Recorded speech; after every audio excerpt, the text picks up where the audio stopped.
Tania Likuta Marim, nous prenons Perek Rav Daleth, nous sommes à la page Lamed Amoud Aleph, 11 lignes par le bas, Velachan Amrou Raboté Nouzal. Dans ce Perek, l'Admor Azaken nous expliquait quelles étaient les conséquences lorsque quelqu'un allait désobéir, faire une avéra. Nous aurions pensé que simplement on avait manqué quelque chose. Très bien, on a raté l'occasion d'obéir et voilà, on fera mieux la prochaine fois. En réalité, l'Admor Azaken nous expliquait que lorsque quelqu'un fait une avéra, il a touché le fond. Il a dépassé les clipotes, mais dans la mauvaise direction, là où les clipotes, les forces du mal que Dieu a installées dans la création, pour nous laisser l'occasion d'exprimer notre libre arbitre, ne renient jamais l'existence de Dieu. Elles ne font qu'accomplir la mission, le rôle qu'Hachem leur a donné, nous pousser vers le mal. Bien quand un juif ne relève pas le défi et qu'il désobéit à Kadosh Baruch Hu, lui va encore plus loin que les clipotes. C'est comme s'il disait, Dieu, je ne connais pas ce Dieu, comme a dit Paro, je ne sais pas qui est Dieu pour que je lui obéisse. Ça n'existe pas. Et dans ce cas, il se trouve dans une situation bien plus grave que celle dans laquelle se trouvent les clipotes. Comme ça, nous avait conclu, il nous avait dit que chaque mitzvah chaque mitzvah positive, c'est l'expression sous un autre format de la mitzvah de Anochi Hashem Elokecha, je suis l'Éternel ton Dieu. Chaque mitzvah nous met en relation avec Akadosh Baruch Hu. Autant que la première des Aseret Adibrot, qui déclare notre attachement à Akadosh Baruch Hu, Anochi Hashem Elokecha, je suis l'Éternel ton Dieu. Et chaque Avera nous sépare d'Akadosh Baruch Hu autant que la Avera qui nous engage à ne pas faire Avodah Zara. Lo yelecha elokim acherim, tu n'auras pas d'autre Dieu. Et dans ce cas, lorsque tu sais, lorsque tu es conscient, que tu es capable de tout faire, de tout donner jusqu'à ta vie pour ne pas te séparer de Dieu et pour être avec Dieu, pour le rejoindre, alors il te reste juste à comprendre qu'en réalité, chaque mitzvah, c'est rejoindre Akadosh Baruch Hu.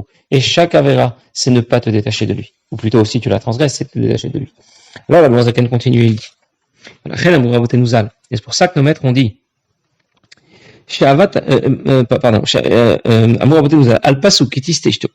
le pasuk dit kitisteshto, lorsqu'une femme va se détourner du bon chemin, alors lorsque son mari la suspecte de ne pas avoir eu un bon comportement, on l'amène au Beth Amikdash, on lui fait boire les eaux de sota pour vérifier si elle a fauté, elle n'a pas fauté.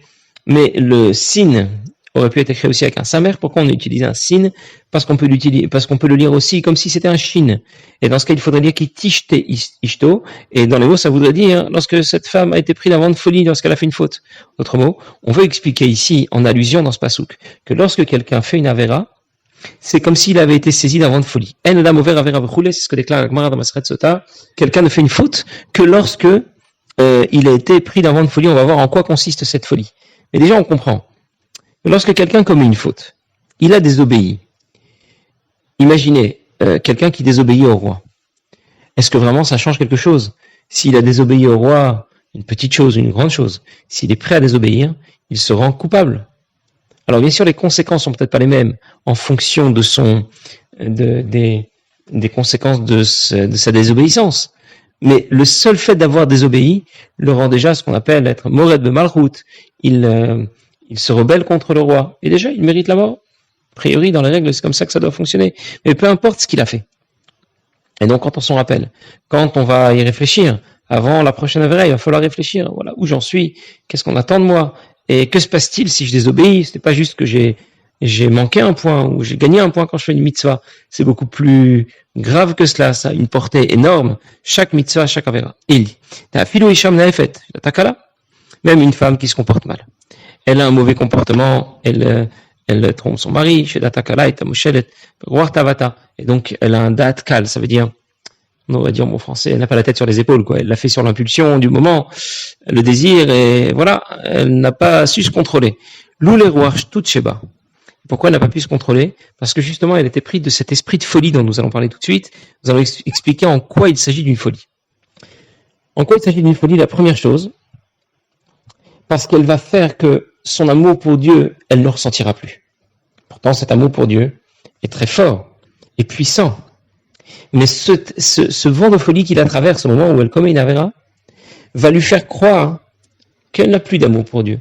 Elle ne connaît pas Dieu. Quel Dieu? Elle vient cacher l'amour profond qu'elle a pour Akadosh Baruch Hu, que son nefesh elokit, que son âme divine a pour Akadosh Baruch Hu. Davka bemunat Hashem yechudo varduto. Pour s'attacher à Akadosh Baruch Hu, à l'unité de Dieu, velo li paraître chas v'shalom varduto, afin de mettre nafsha mimena, et de ne pas se séparer de lui, même si on l'a menacé de l'exécuter. La var avodah zara chas v'shalom, pour qu'elle fasse avodah zara, l'idolâtrie chas v'shalom. Même pas pour faire semblant, comme on a déjà parlé dans un shiur précédent. C'était, je pense, dans le Perek Rav Bet, Chaf Aleph ou Rav Bet, le début des Chaf en tout cas. Et bien sûr, si elle est prête, elle est disposée, naturellement, au-delà de la logique et la raison, comme chaque juif, à donner sa vie pour rejoindre Akadosh Baruch Hu, ne pas se séparer de lui, alors là, on ne lui demandait pas de donner sa vie, on lui demandait seulement de renoncer à un plaisir qui l'attirait, à une pulsion qui brûlait ici en elle. Et bien sûr que ça aurait été facile et accessible pour elle.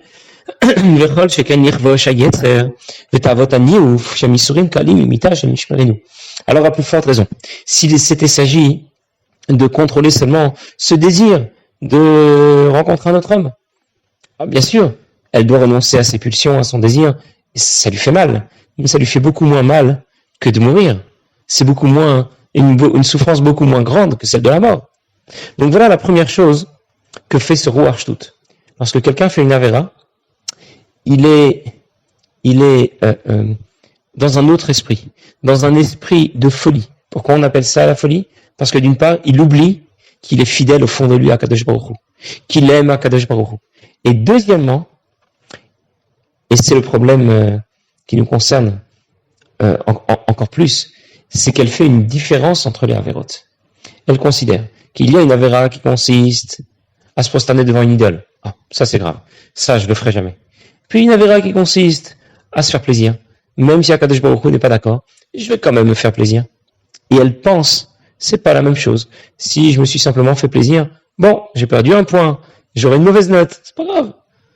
Mais elle ne pense pas que c'est catastrophique. C'est comme un enfant parfois dans une classe, il pense pouvoir faire une bêtise, une autre bêtise, et puis il teste un peu le mauvais pour voir jusqu'à où le sent son professeur, jusqu'où le professeur va aller, jusqu'à un moment où il se rend pas compte que finalement, lorsqu'il est en train de s'amuser, de déranger, finalement il n'est pas du tout dans le shiur, finalement il n'entend rien, il écoute rien, il est complètement ailleurs, il s'est complètement déconnecté de la suite du shiur. Lui il a pensé que il est simplement en train de jouer, ça va quoi. Un enfant, c'est normal, un enfant, il a besoin de jouer, il faut qu'il soit épanoui, il faut qu'il soit heureux, qu'il ait le sourire. Donc, comme on lui a répété ça très souvent à la maison, il se dit que c'est pas si grave si il y a quelques moments dans la matinée où il va désobéir. En réalité, à chaque fois qu'il va désobéir, chaque fois qu'il va chercher à s'amuser, à se faire plaisir, eh bien, il se déconnecte complètement du shiur. Il ne peut plus écouter ce qui se passe. Il n'entend plus, il va perdre le fil. Et bien sûr, on imagine les conséquences. Voilà quel est le deuxième impact, deuxième effet de ce Ruach Shtut, de ce vent de folie. C'est de nous faire croire qu'il y a des avérotes qui sont graves et qu'il y en a qui sont moins graves. Il y a des choses que je ne ferai jamais. Vous avez tous rencontré ces juifs qui vous disent « Ah, moi, je suis pas très pratiquant, mais me marier avec une goya, jamais. » Ou d'autres qui vont vous dire « Je suis pas très pratiquant, mais manger du cochon, sûrement pas. » Ou un autre, ce sera de jeûner le jour de Yom Kippour. Chacun son truc. Mais tous font la même erreur, de croire qu'il y a des avérotes qui sont graves et d'autres qui ne le sont pas. Nous verrons dans la suite du Perek que chaque avéra nous détache d'Akadosh Baruch Hu de la même manière. Alors pourquoi il y a des différences concrètement entre les avérotes? C'est seulement dans les conséquences futures de la avérote que ça peut faire des différences. Je vous donne un exemple. Imaginez un officier supérieur qui demande à rassembler tout le peloton pour une visite surprise. Et apparemment, il n'a pas l'air de bonne humeur. Donc, tout le monde est au garde à vous. Et avant de commencer à parler, il hurle. Il dit, le premier qui bouge, il aura affaire à moi, ce sera directement au tribunal militaire. Bon. Il y en a un, il avait très envie de se gratter l'oreille. Il pouvait pas se retenir, alors il s'est gratté l'oreille. Puis il y en a un autre, il a vraiment trouvé que l'officier était très rigolo quand il était dans une grosse colère. Alors qu'est-ce qu'il a fait? Il a fait une grosse grimace avec ses deux mains. Bon, quelle était la conséquence immédiate? L'officier, il rigolait pas. Tous les deux, il les a exclus du peloton, il les a mis immédiatement en quarantaine au cachot, et il leur a dit, je vais vous régler votre compte. Bon, tous les deux ont été renvoyés. Tous les deux se sont détachés du peloton. Maintenant, effectivement, quand le tribunal militaire va juger leur affaire, le premier il va dire, je suis désolé de m'excuser, j'ai l'oreille qui me grattait, j'avais un bouton, j'étais très... Voilà, alors on va lui faire la corvée de pommes de terre pendant 2-3 jours. Mais l'autre, qui avec cette insolence, avec cette chutzpah, quand l'officier est là et il s'amuse à lui faire des grimaces, alors lui, il va rester un certain temps au cachot pour qu'il comprenne. Les conséquences qui suivent la faute ne sont pas les mêmes. Mais au moment où il a fait cette faute, c'est la même chose. Il a été déconnecté, il s'est détaché d'Akadosh Baruch Hu. Et c'est ça que dit Admor Zaken tout de suite. Va efresh, she'etzla, ben isur niouf l'isur ishtachava l'avodah zara. Pourquoi elle ferait une différence entre mal se comporter, rencontrer un autre homme alors qu'elle n'a pas le droit, bien sûr, elle est mariée, ou bien faire avodah zara. Faire avodah zara, elle va dire jamais. Puis rencontrer un autre homme, bon, j'ai vraiment très envie, alors c'est pas grave. Ou gamken ruach shtut diklipa, voilà ce qui s'appelle ruach shtut. Hamla beshet, le nefesh halokit, qui vient investir le nefesh halokit, mais pas entièrement. Ad-bechinat chochma sheba'avodat bichlal. Jusqu'à chochma. Vous vous souvenez de ce qu'on nous avait dit, ce que nous avons appris au sujet de chochma shebenefesh? C'est cette étincelle, cette partie la plus haute de notre neshama. Chochma, qui est intouchable. Même lorsque l'on commet une faute, elle reste fidèle à Kadosh Baruch Hu. C'est la partie la plus pure de notre âme. La graine, l'essence de notre âme. Et dans ce cas, lorsque quelqu'un a plongé dans la mauvaise direction, eh bien, l'ensemble de son système l'accompagne dans sa chute, il touche le fond. Sauf Chochma Shebenefesh. Grâce à cela, eh bien, Chochma Shebenefesh va pouvoir lui permettre de rétablir la situation. Parce que s'il avait sombré complètement, en ayant touché le fond, sans avoir un petit fil qui le connecte à la surface et qui pourra le tirer, alors il serait complètement perdu. Mais grâce à Chochma Shebenefesh, à la partie la plus haute de son âme qui elle n'a pas sombré, eh bien, il pourra de nouveau retrouver la lumière, parce que la lumière infinie de Dieu, c'est justement elle qui investit Chochma shebenefesh. Aval bemet la mito, mais en vérité, ça c'est ce qu'elle croit. Elle croit qu'il y a des différences entre une avéra et une autre avéra. Il y en a des graves, il y en a des moins graves. Et c'est l'erreur que tout le monde fait lorsqu'il commet une avéra. Pourquoi il commet une avéra? Simplement parce qu'il pense, bon, cette avéra-là, c'est pas grave. J'ai rien fait de grave. J'ai tué personne. Il n'y a pas le feu au lac et il n'y a pas eu mort d'homme. Voilà. Ok, désobéi. Bon, prochaine fois, j'essaierai de faire mieux. Aval bemet la mito, mais en vérité, afilo avera kalar et avra over al ratzani elyon baruchu. Quelqu'un qui fait une avéra. Il a tout simplement transgressé la volonté de Dieu. Veu betachlit aperud miyechudo varduto itbarer. Il est complètement détaché d'Akadosh Baruch Hu. On l'a renvoyé du peloton. Yotam mistracha u klipa anikret elokim acherim b'avodah zara mamash. Il a touché le fond bien plus que les clipotes, comme on a expliqué l'autre fois. Et ça veut dire quoi qu'il est plus bas que les clipotes? Et qu'il est plus bas que tout ce que les clipotes alimentent. Qu'est-ce que les clipotes vont gérer dans ce monde? Eh bien, tout ce qui est impur, y compris les animaux impurs, c'est-à-dire les animaux sauvages, c'est-à-dire les insectes, les rampants. Ou kmama, il touche Kedamar. Le moustique t'a précédé. Qu'est-ce que Zaken veut dire avec cette expression qui est tirée de la Gemara? C'est dans Maseret Sanhedrin. La Gemara dit que l'homme a été créé le dernier. Pourquoi? A priori, parce que c'est l'élu de la création. Donc, lorsqu'on fait rentrer un roi dans son palais, on ne fait pas rentrer dans son palais quand les travaux sont en cours. Quand les travaux sont en cours, on attend, et ensuite, quand les travaux sont terminés, on fait rentrer le roi dans son palais. Et l'homme est justement le roi de la création, si on peut dire. C'est l'élu de la création. C'est pour lui que le monde a été créé. Et c'est pour ça qu'il a été créé le dernier. Mais il y a une autre raison, dit l'Agmara, pour ne pas qu'il ait les chevilles qui enflent, comment on dit, pour qu'il garde la tête froide. On lui dit que avant toi, eh bien, il y a les moustiques qui ont été créés. Tu n'es pas le premier à avoir été créé, tu es le dernier de la chaîne. Mais il y a aussi un sens spirituel à cette histoire. Il touche Kadmacha, ça veut dire quoi? Qu'est-ce que c'est qu'un moustique? Comme tous les animaux impurs, tous les insectes et tous les rampants. C'est un animal qui appartient aux clipotes. Et que fait un homme qui a fait une avéra? Nous avons expliqué dans le shiur précédent qu'il a touché le fond. Il est pire que les clipotes. Les clipotes jamais ne obéissent à Dieu. Un animal sauvage dévore. Un moustique va piquer. Mais c'est son rôle. Il ne fait rien de méchant. Il ne renie pas l'existence de Dieu. Alors qu'un homme, lorsqu'il fait une avéra, c'est comme s'il déclarait, Dieu veut quelque chose. Eh ben, moi, je veux pas. Tout simplement. Moi, je ne ferai pas ce qu'il me dit. Je fais comme s'il n'était pas là. Pirouche. Même un moustique qui fait rentrer, il prend son repas de sang, mais il ne produit rien. Il ne donne rien. Et ça, c'est le propre des clipotes. Qu'est-ce qui définit les clipotes, d'une manière générale? Clipote, le mal, se définit justement par le fait de recevoir sans jamais donner. Là où dans le domaine de la Kedusha, c'est tout le contraire. Le domaine de la Kedusha, le monde de la Kedusha, c'est le monde qui donne. Je vous donne un exemple très simple. Il y a celui qui va mener sa vie, mais tout est centré autour de lui. Il est le centre du monde. Il est égocentrique. Ça veut dire quoi? Il veut travailler, c'est pour lui. C'est pour avoir de l'argent, pour pouvoir s'acheter de quoi manger. Il veut se marier. Attends, je vais voir qu'est-ce qu'elle va m'apporter déjà. En quoi elle va m'aider, m'apporter quelque chose si je me marie avec elle. Et les enfants, qu'est-ce qu'ils vont m'apporter? Combien je vais toucher l'allocation familiale? Comment ils vont m'aider quand je vais être plus vieux? Tout est centré vers lui. Et voilà comment fonctionne quelqu'un lorsqu'il est pénétré de l'esprit des clipotes. Alors que lorsqu'il est pénétré de l'esprit de la Kedusha, il voit les choses autrement. Je vais travailler, c'est pas pour moi. Moi, j'ai besoin de rien, de pas grand chose. Je veux travailler parce que je dois subvenir aux besoins de ma famille. C'est pour donner aux autres. Pourquoi je veux me marier? Parce que je veux apporter de l'aide à quelqu'un d'autre. Il y a quelqu'un qui a besoin de se marier, d'avoir des enfants, je veux lui apporter de l'aide. Il faut que j'apporte une maison. Moi, je sais travailler, elle sait pas. Elle a d'autres rôles dans la vie, de famille. Alors je vais l'aider, je vais lui apporter quelque chose. Je ne réfléchis pas de savoir qu'est-ce qu'elle va m'apporter. Je réfléchis de savoir qu'est-ce que moi je vais lui apporter. Et ainsi de suite. Le propre de la Kedusha, c'est donner sans recevoir. Là où le propre de la Klippa, c'est recevoir sans jamais donner. Eh bien, le moustique, qui représente donc les clipotes dans leur dimension, a priori, la plus intense, puisqu'un moustique prend sans jamais rien produire, eh bien, eh bien, il précède l'homme qui a commis une faute. En d'autres mots, tout le monde, tous les éléments de la création obtiennent l'énergie dont ils ont besoin pour exister, pour fonctionner, la Kadosh Baruch Hu. Eh bien, le moustique ici a précédé même l'homme qui a commis une faute. C'est comme s'il déclarait à l'homme, toi tu viens après. Moi, je serai servi en premier. Toi, tu es pire que moi. Y compris tous les animaux sauvages. Ils sont sauvages, ils sont cruels, mais ils ne font que le rôle pour lequel ils ont été créés. L'ordre que Dieu leur a donné, se comporter de cette manière, eh bien c'est ce qu'ils font. Bien sûr, ils ne sont pas conscients de ça, mais le mazal de leur nefesh voit cela. Et c'est pour cela qu'ils se conforment à la volonté de Dieu, d'avoir le comportement d'un animal sauvage.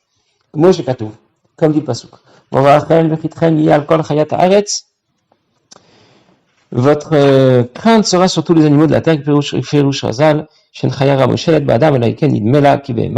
Un animal sauvage ne va s'attaquer à un homme que si cet animal a l'impression d'avoir un autre animal devant lui. Ça veut dire en d'autres mots, si tu te comportes comme un homme, l'animal va voir un homme devant lui. Et dans ce cas, il ne va pas t'attaquer. Hachem a décidé, a décrété plutôt, que les animaux sauvages ne vont pas attaquer l'homme. Alors comment se fait-il qu'ils les attaquent? C'est lorsque l'homme ne se comporte pas comme un homme, justement. Lorsqu'il touche le fond. Lorsque, au lieu d'être à la hauteur d'un homme, eh bien, il désobéit à Kadosh Baruch Hu, et dans ce cas, il se retrouve plus bas que les clipotes, plus bas donc qu'un animal, plus bas même qu'un animal sauvage, et dans ce cas, l'animal ne voit pas en lui un homme. Il voit en lui un autre animal sauvage, contre qui il va pouvoir se battre. On raconte que lorsque l'Admorazaken était encore jeune, juste après son mariage, il habitait la ville de Vitebsk chez son beau-père, Rabbi Leib Segal, et il avait l'habitude de passer de longues soirées au Beth Midrash et de quitter le Beth Midrash très tard. Dans la même région habitait le Paritz, le gouverneur de la région, qui avait lui aussi l'habitude de se promener très très tard dans les rues de Vitebsk, et du coup, il lâchait ses chiens, il n'y avait personne dans les rues, et donc il laissait ses chiens en liberté, des chiens qui étaient dangereux. Ce ne sont pas des petits toutous, ce sont des chiens de garde, des chiens d'attaque.